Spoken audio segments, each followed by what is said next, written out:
आज की ताज़ा खबरों के अपडेट में बात करेंगे देश भर की तमाम बड़ी और काम की खबरों के साथ ही भारत सरकार की ओर से लिए गए कुछ महत्वपूर्ण फैसलों, जारी किए गए कुछ नए नियमों की। इसके अलावा युवाओं के लिए खुशखबरी, भर्ती परीक्षा के आवेदन शुल्क को सरकार ने किया है माफ। आखिर क्या है पूरी खबर बताएंगे आपको आगे इस अपडेट में। साथ ही किसान भाइयों के लिए खुशखबरी, मोदी सरकार सभी किसानों को देगी किसान क्रेडिट कार्ड। इस खबर को भी जानेंगे पूरे विस्तार से। साथ ही सितंबर के अंत तक बच्चों के लिए मौजूद होगी 1 करोड़ कोरोना वैक्सीन। अक्टूबर से शुरू होगा टीकाकरण। इस खबर को भी जानेंगे पूरे विस्तार से। साथ ही यहाँ पर बैंक खाताधारकों के लिए एक जरूर महत्वपूर्ण खबर निकल कर सामने बताएंगे आपको इस अपडेट में। साथ ही यहाँ पर कक्षा 1 से लगाकर 5वीं तक के स्कूलों को खोलने को लेकर सरकार की ओर से कुछ नए यहाँ पर गाइडलाइन जारी की गई है, बताएंगे आपको इस अपडेट में। साथ ही यहाँ पर कोरोना कर्फ्यू और लॉकडाउन से जुड़ी कुछ महत्वपूर्ण बड़ी खबरें हैं, बताएंगे एक एक करके इस अपडेट में। साथ ही आज की तमाम बड़ी और काम की खबरों की बात करेंगे इस अपडेट में। बात करते हैं आज की पहली बड़ी खबर की, तो उत्तराखंड के युवाओं के लिए खुशखबरी, भर्ती परीक्षाओं के आवेदन शुल्क को सरकार ने किया है माफ। उत्तराखंड सरकार ने युवाओं को बड़ी सौगात दी है। दरअसल अब उत्तराखंड के अंदर भर्ती परीक्षाओं के लिए युवाओं को आवेदन शुल्क यहाँ पर नहीं देना होगा। वही 31 मार्च 2022 तक सभी भर्ती परीक्षाओं के लिए आवेदन शुल्क सरकार की ओर से माफ कर दिया गया है। मुख्यमंत्री पुष्कर सिंह धामी ने इसकी यहाँ पर घोषणा की है। वही बात करते हैं अगली खबर की, तो पीएम मोदी के जन्मदिन पर वैक्सीनेशन का मेगा रिकॉर्ड, एक दिन में 2 करोड़ से ज्यादा लगा है कोरोना का टीका। 17 सितंबर को भारत ने एक और इतिहास यहाँ पर रच दिया है कि दिन में करीब भारत के अंदर 2.5 लाख से 3 लाख वैक्सीन लगाकर देश में टीकाकरण का नया कीर्तिमान यहाँ पर बन गया है, यानी नया रिकॉर्ड बन गया है। वही बात करते हैं अगली खबर की, तो किसान भाइयों के लिए खुशखबरी, मोदी सरकार सभी किसानों को देगी किसान क्रेडिट कार्ड। अगर आप भी किसान हैं तो आपके लिए खुशखबरी है। दरअसल मोदी सरकार किसानों के हित में बड़ा फैसला ले सकती है। केंद्रीय कृषि मंत्री नरेंद्र सिंह तोमर के अनुसार सभी किसानों को किसान क्रेडिट कार्ड अब दिया जाएगा। उन्होंने कहा है कि महामारी के समय भी यहाँ पर किसानों को किसान क्रेडिट कार्ड उपलब्ध कराया गया है। वही सरकार पिछले साल से ही सभी किसानों को यहाँ पर किसान क्रेडिट कार्ड के तहत लोन लेने के लिए अभियान यहाँ पर चला रही है। वही केंद्रीय कृषि मंत्री नरेंद्र सिंह तोमर ने कहा है कि केंद्रीय योजनाओं का क्रियान्वयन उचित तरीके से होना चाहिए। इसमें यहाँ पर पैसों की कमी का अड़चन, यहाँ पर जो पैसों की कमी है वो अड़चन में नहीं होनी चाहिए। उन्होंने कहा कि केंद्र सरकार की योजना का लाभ सही किसानों तक पहुँचाना चाहिए। अब कृषि सिर्फ खेती किसानी तक सीमित नहीं है, पशुपालन और मछली पालन भी यहाँ पर इसके तहत 2 लाख रुपए तक का कर्ज यहाँ पर मिल सकेगा। वही सरकार किसान क्रेडिट कार्ड से किसानों को 3 लाख रुपए तक का लोन मुहैया कराती है। वैसे तो लोन पर ब्याज 9% है, लेकिन सरकार की तरफ से इस पर 2% सब्सिडी मिलती है। इस लोन में सिर्फ 7% ब्याज यहाँ पर देना पड़ता है। वही बात करते हैं अगली खबर की, तो राजस्थान सरकार ने कोरोना की नई गाइडलाइंस की है जारी। अब शादी समारोह में 200 लोग हो सकेंगे शामिल। राजस्थान में कोरोना के कम होते मामलों के बीच गहलोत सरकार ने कई गतिविधियों में यहाँ पर ढील दिया। हालांकि सरकार किसी भी तरह की लापरवाही बरतने के मूड में नहीं है। यही वजह है कि सरकार ने राज्य के लिए यहाँ पर नई गाइडलाइन यहाँ पर जारी की है। नई गाइडलाइन के मुताबिक शादी समारोह में अब 200 लोग शामिल हो सकेंगे। वही कक्षा 1 से लगाकर 5वीं तक के स्कूल फिर से यहाँ पर खोलने को मंजूरी यहाँ पर दे दी गई है। सभी शैक्षणिक गतिविधियाँ अब शुरू राजस्थान में की जा सकेगी। वही राजस्थान में 27 सितंबर से 50% क्षमता के साथ कक्षा 1 से लगाकर 5वीं तक की शैक्षणिक गतिविधियां यहाँ पर शुरू करने के निर्देश सरकार की ओर से जारी कर दिए गए हैं। वही सिनेमा हॉल और मल्टीप्लेक्स और अपनी पूरे 100% यहाँ पर ये खुल सकेंगे। मल्टीप्लेक्स और सिनेमा वगैरह 100% क्षमता के साथ खुल सकेंगे। वही 20 सितंबर से स्विमिंग पूल खोलने को भी गहलोत सरकार ने यहाँ पर मंजूरी दे दी है। यह आदेश प्रमुख गृह सचिव अभय कुमार ने आदेश यहाँ पर जारी किए हैं। वही राजस्थान के सभी सरकारी और निजी दफ्तरों में 100% क्षमता के साथ कर्मचारी जाने को यहाँ पर मंजूरी सरकार की ओर से दी गई है। इस दौरान सभी को कोरोना प्रोटोकॉल का पूरा यहाँ पर ध्यान रखना होगा। वही 20 सितंबर से कक्षा 6 से लगाकर 8वीं तक की शैक्षणिक गतिविधियाँ शुरू हो जाएगी। वही 27 सितंबर से कक्षा 1 से 5वीं तक के स्कूल 50% क्षमता के साथ राजस्थान में खोले जा सकेंगे। वह स्कूल स्टाफ के साथ दूसरी सुविधाओं के लिए यहाँ पर चलाई जा रही बस, ऑटो और कैब और ड्राइवर को कम से कम 14 दिन पहले कोरोना वैक्सीन की 1 खुराक यहाँ पर लेना जरूरी होगा। वही वाहन की क्षमता के हिसाब से ही लोग यहाँ पर बैठ सकेंगे। वही स्कूल में एक क्लास में 50% से ज़्यादा बच्चे नहीं बैठ सकेंगे। वही ऑनलाइन पढ़ाई बंद यहाँ पर नहीं की जाएगी। स्कूलों में भीड़ से बचने के लिए प्रार्थना सभाएं फिलहाल राजस्थान में नहीं होगी। वही बात करते हैं अगली खबर की, तो उत्तराखंड में खुलेंगे कक्षा 1 से लगाकर 5वीं तक के स्कूल, सरकार ने जारी किए हैं नए आदेश। उत्तराखंड सरकार ने प्राइमरी स्कूलों को खोलने का आदेश यहाँ पर जारी कर दिया है। 21 सितंबर से कक्षा 1 से लगाकर कक्षा 5वीं तक के स्कूल खोलने का आदेश यहाँ पर जारी कर दिया गया है। वही कोविड महामारी के कारण पिछले 2 साल से ये स्कूल यहाँ पर बंद पड़े हैं। वही पिछले माह उत्तराखंड में कक्षा 6 से लगाकर 12वीं तक के स्कूल यहाँ पर खोले जा चुके हैं। वही कैबिनेट मंत्री अरविंद पांडे ने बताया कि कोविड-19 महामारी के कारण बच्चों की पढ़ाई से वंचित यहाँ पर बच्चे हो गए थे। इसी को देखते हुए शुक्रवार को मुख्यमंत्री पुष्कर सिंह धामी के साथ विचार विमर्श कर यह फैसला यहाँ पर लिया गया है। 21 सितंबर से कक्षा 1 से लगाकर कक्षा 5वीं तक के सरकारी और गैर सरकारी स्कूल यहाँ पर उत्तराखंड में खोले जा सकेंगे। वही शिक्षा मंत्री ने आगे कहा है कि माता पिता के इच्छा अनुसार ही बच्चे अब स्कूल आएंगे। वह स्कूल प्रबंधन द्वारा कोई भी यहाँ पर दबाव नहीं बनाया जाएगा। अभी कोविड-19 का जो प्रोटोकॉल है उसका पूरा पालन किया जाएगा। साथ ही ऑनलाइन और ऑफलाइन दोनों तरह की यहाँ पर कक्षाएं यहाँ पर उत्तराखंड में जारी रहेगी। वही बात करते हैं अगली खबर की, तो बैंक ऑफ बड़ौदा ने होम लोन और ऑटो लोन किया है सस्ता, ब्याज दरों में 0.25% की है कटौती। बैंक ऑफ बड़ौदा ने होम लोन और ऑटो लोन सस्ता कर दिया है। आने वाली फेस्टिव सीजन को देखते हुए बैंक ऑफ बड़ौदा ने ब्याज दरों में कटौती की है। इससे पहले एसबीआई बैंक ने भी ग्राहकों का होम लोन और ऑटो लोन की दरों में यहाँ पर कटौती का ऐलान किया था। वह त्योहारी सीजन शुरू होते ही यहाँ पर बैंकों ने ऑफर्स की भरमार यहाँ पर कर दी है। बैंक ऑफ बड़ौदा के मुताबिक बैंक ने होम लोन ऑटो लोन की दरों में 0.25% की यहाँ पर छूट देने की पेशकश की है। दरों में छूट के अलावा बैंक होम लोन की प्रोसेसिंग फीस में भी यहाँ पर छूट दे रहा है। अब होम लोन की दरें 6.75% और कार लोन 7% से यहाँ पर शुरू होगा।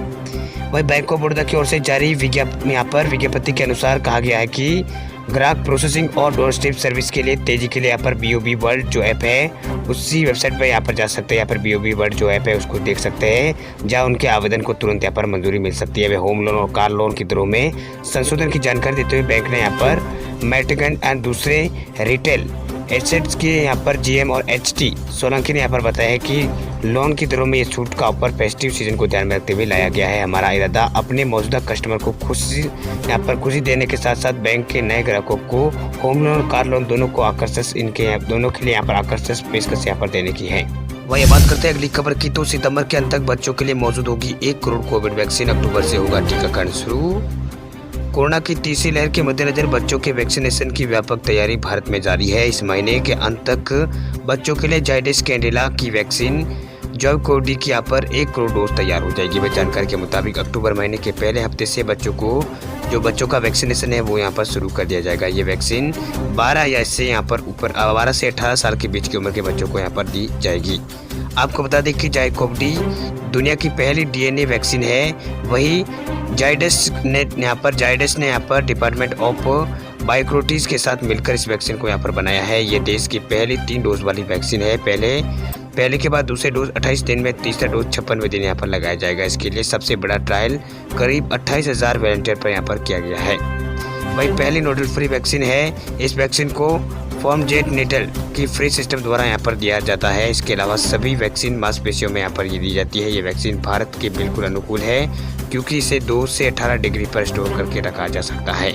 वही बात करते हैं अगली खबर की, तो पंजाब के मुख्यमंत्री कैप्टन अमरिंदर सिंह ने अपनी सरकार के स्वास्थ्य चुनावी वादे को पूरा करते हुए शुक्रवार को उन 15 लाख परिवारों के लिए मुफ्त बीमा कवर योजना की घोषणा की जो पहले आयुष्मान भारत सर्बत सेहत बीमा योजना के दायरे में यहाँ पर शामिल नहीं थे। उन्होंने वर्चुअल कैबिनेट बैठक में निर्णय की घोषणा की जहां स्वास्थ्य विभाग ने इन परिवारों को साझाकरण आधार पर सरकारी योजनाओं के कवर में लाने का प्रस्ताव यहाँ पर दिया है, जिसके लिए लाभार्थियों को यहाँ पर खर्च का हिस्सा का भुगतान यहाँ पर करना होगा। हालांकि अमरिंदर सिंह ने पंजाब के लोगों के लिए सार्वभौमिक स्वास्थ्य सेवा के अपने यहाँ पर सरकार के वादे को यहाँ पर पूरा यहाँ पर किया है। वही वादे के अनुरूप इन परिवारों के लिए बीमा कवर भी यहाँ पर पूरी तरह से मुफ्त करने का सुझाव यहाँ पर दिया है।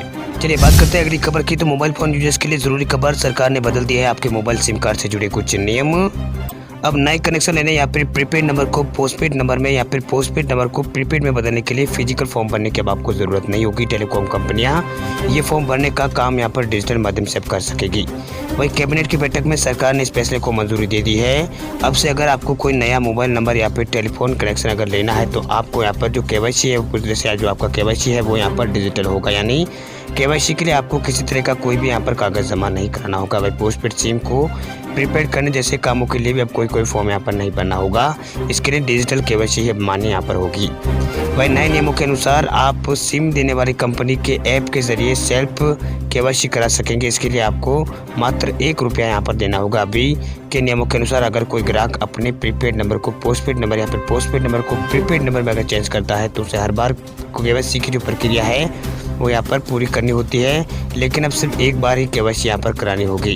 वही KYC के लिए ग्राहकों से कुछ यहाँ पर डॉक्यूमेंट मांगे जाते हैं। वैसे तो कम जहाँ मतलब काम जहाँ वास कर रहे हैं वहाँ जाकर आपको ये कराना होता है, लेकिन इसके लिए आप यहाँ पर घर बैठे भी ऑनलाइन यहाँ पर खुद भी कर सकते हैं। बात करते हैं अगली खबर की, तो यूपी में आज भी बारिश से राहत के आसार नहीं, इन राज्यों में जमकर बरसेंगे बादल। उत्तर प्रदेश के कुछ हिस्सों में भारी बारिश का कहर जारी है। अनुमान लगाया जा रहा है कि आज भी राज्य में बादल जमकर बरस सकते हैं। हालांकि मौसम विभाग का कहना है कि आज से बारिश में थोड़ी बहुत यहाँ पर कमी आ सकती है। इधर राजधानी दिल्ली में बारिश ने सालों पुराना रिकॉर्ड तोड़ दिया। यह सिलसिला अभी भी यहाँ पर जारी रह सकता है। वहीं मध्य प्रदेश और गुजरात में आज कई इलाकों में यहाँ पर बारिश हो रही है, यानी इन राज्यों में भी आज भारी बारिश की आज यहाँ पर संभावना है। वहीं मौसम विभाग की तरफ से जारी की गई विज्ञप्ति के अनुसार पश्चिमी मध्य प्रदेश में 17 सितंबर को भारी बारिश यहाँ पर हुई थी। 18 से 20 के बीच यहाँ पर भारी बारिश हो सकती है। वहीं उत्तराखंड में 19 से 22 के बीच यहाँ पर भारी बारिश का अनुमान है। वहीं पूर्वी राजस्थान गुजरात में भारी बारिश आज होने के आसार है। इसके चलते इन दोनों राज्यों में बारिश की गतिविधियां और तेज होने और 18 से 22 सितंबर के बीच भारी बारिश की संभावना है। पश्चिमी राजस्थान, सौराष्ट्र और कच्छ में बारिश की गतिविधियों में कमी आ सकती है। यहाँ 18 से 20 सितंबर तक भारी बारिश हो सकती है। आज से 20 तारीख तक यहाँ पर भारी बारिश हो सकती है। वहीं इस साल मानसून के आने का इंतजार दिल्ली वालों के लिए लंबा रहा है, लेकिन अब बादल बरसे तो यहाँ पर जमकर बरसे हैं। वही एमडी के आंकड़ों के मुताबिक इस साल बेहतर मानसून के कारण दिल्ली में दोपहर तक यहाँ पर 1159 mm बारिश दर्ज की गई है। अब तक की इस मानसून की ये बारिश है। वही 1964 के बाद सबसे अधिक ये बारिश का सर्वाधिक आंकड़ा है। साथ ही दिल्ली में सितंबर में हुई बारिश ने 400 mm के निशान को पार कर लिया है। वह बृहस्पतिवार को दोपहर तक 403 mm बारिश यहाँ पर हुई थी। अब बात करते हैं अगले अपडेट की, तो भारत में लगातार तीसरे दिन भी कोरोना के मामलों में इजाफा। 24 घंटों में मिले हैं 34,403 नए मामले। भारत में कोरोना वायरस के नए मामले लगातार बढ़ रहे हैं। वे तीसरे दिन भी ये जो बढ़त है वो जारी रही है। बीते 24 घंटों में देश में 34,403 नए मामले मिले हैं। वह नए आंकड़ों को मिलाकर देश में कोरोना के शिकार हो चुके लोगों की संख्या 3,33,00,000 पार हो चुकी है। वही देश में 3,39,000 के आसपास मरीजों का इलाज यहाँ पर जारी है। वह रिकवरी रेट भारत में 57.65% है। वहीं दिल्ली में पिछले 24 घंटों में कोरोना के कारण एक व्यक्ति की मौत हुई, जबकि संक्रमण के 28 नए मामले दिल्ली के अंदर सामने आए। वह संक्रमण दर 0.0 यहाँ पर 4% है। वहीं दिल्ली के स्वास्थ्य विभाग द्वारा साझा किए गए आंकड़ों को अनुसार यहाँ पर जानकारी दी गई है कि आधिकारिक आंकड़ों के अनुसार इस महीने कोविड-19 मौतों का दूसरा ये मामला है। इससे पहले 7 सितंबर को दिल्ली में एक व्यक्ति की कोरोना के कारण मौत हुई थी। वहीं स्वास्थ्य बुलेटिन में कहा गया है कि दिल्ली में कोविड-19 से मरने वालों की संख्या बढ़कर अब 25,000 पार हो चुकी है। वहीं बुधवार को दिल्ली में यहाँ पर संक्रमण के 57 नए मामले सामने आए थे। इसके अलावा महाराष्ट्र में कोरोना के पिछले 24 घंटों में 3,500 से ज़्यादा नए मामले सामने आए हैं। वहीं कर्नाटक में 1100 मामले सामने आए। दोनों राज्यों के स्वास्थ्य विभाग द्वारा जारी किए गए आंकड़ों के अनुसार ये जानकारी मिली है। वहीं कर्नाटक में संक्रमण के 1108 नए मामले सामने आए हैं। इसके अलावा केरल में पिछले 24 घंटों में 20,000 से ज़्यादा कोरोना के नए मामले सामने आए हैं। वहीं 178 लोगों की पिछले 24 घंटों में केरल में मौत हुई है।